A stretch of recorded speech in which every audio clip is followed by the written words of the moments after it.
13. Love and attention. One inhabitant of our settlement wasn't happy about Muffin, Leo.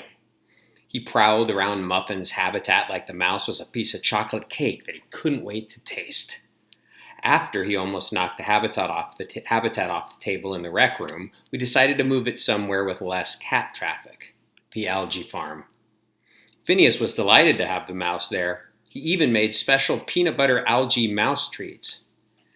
"You like these treats, don't you, darling?" he crooned as he fed the mouse. I think he loved Muffin even more than we kids did. "He's a good mouse," I said. He asked. "That's a female." "Oh," I said. "Well, how can you tell?" "Grow up on a farm and you learn fast," he said with a wry look. "Do you think we should have saved two mice?" I asked him. Won't Muffin, get lonely without a friend? She doesn't have anyone to play with. Kind of like me these days. "Ah, I see," he said, and gave me a knowing look. "Well, we'll just have to give her a lot of love and attention then, right?" "Right," I said. We watched Muffin scratch at the edges of the walls of the habitat as if trying to get out. "Poor thing wants her freedom," Phineas observed. "But it's not safe outside for her," I said. He gave me a long look. "I suppose," he said, "but living in a cage is no kind of life, even for a mouse." Flossie poked her head through my door. "Psst, come to our room." I looked up from my book. I'd been reading about mice. "No way," I said. "Last time I did that, I ended up in a sling." "Oh, come on, silly. This is about Meme's birthday. It's perfectly safe." "Okay," I said, "but if any of you talk about stealing a rover, I'm leaving."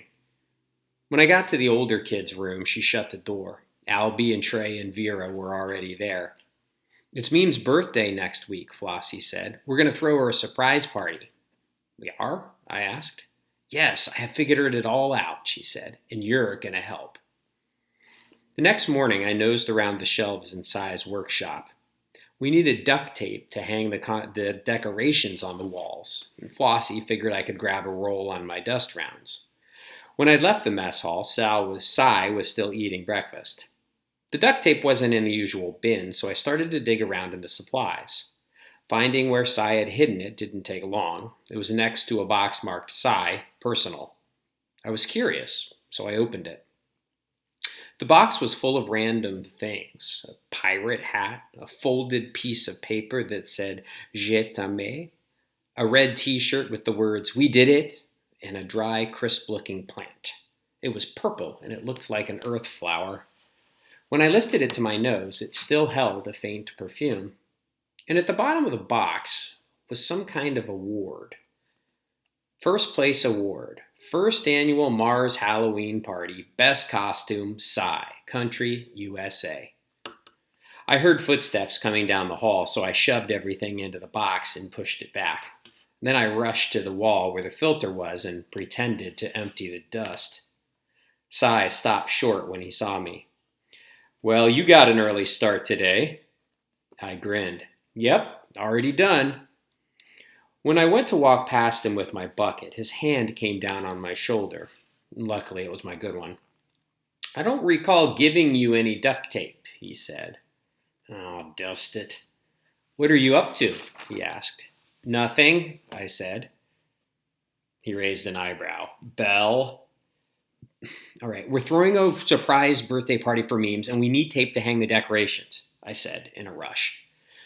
"I see." He studied me. "Well, in that case, you may take the duct tape." "Thanks," I said. "And by the way, I'm looking forward to trying your carrot cake," he said, and turned away. My mouth dropped open, and like I said, it was impossible to keep a secret on Mars.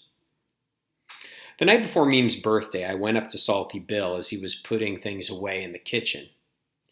"Would it be okay if I did some cooking tonight?" I asked. I just thought I would make some cookies. He gave me a hard look. Finally, he said, "Make sure you clean up when you're done, and I want to find a sink full of dishes tomorrow morning." "Sure, no problem," I told him. "Also," he said, "use toasted pecans in the batter. That's my trick for a great carrot cake." I shook my head. Honestly, was there anyone Phineas hadn't told? Albie offered to help me bake the cake. He was the best cook of all us kids. He patiently walked me through the recipe step by step. It was late by the time I'd finished spreading the whole white icing on the cake. I stood back to admire my work. "So, what do you think?" I asked him. He said.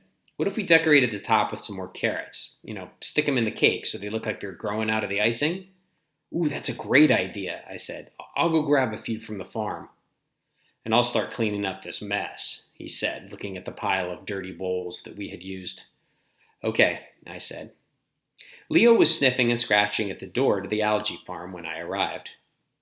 "Mwah," he said, which meant, "Let me in cat. "Sorry, Leo," I told him, "you can't eat muffin." I opened the door and slid inside, closing it quickly so that Leo couldn't follow. That didn't stop him from yowling. A familiar sight greeted me. Phineas was asleep at the table, his head pillowed on his arms. Across from him, Muffin darted around her habitat. I headed back to get the carrots. The tops were tall and fuzzy and green. I pulled one up from the container. It was fat and perfect. In short order, I'd harvested my carrots. I was carrying them out when I paused by the table where Phineas was sleeping. "Did you tell every single person in the settlement that I was making this cake for memes?" I asked him. Phineas slept on. "It's supposed to be a surprise," I said. "Please tell me you didn't tell memes." He didn't speak. Across from him, Muffin started running madly on the wheel we'd made for her habitat. The wheel rattled noisily, but still Phineas slept on. It was odd. "Phineas," I said, shaking him gently, and then froze, because something was very wrong. His body was so still, too still. I leaned closer and touched his chest to see if it was moving. It wasn't. And that's when I started screaming.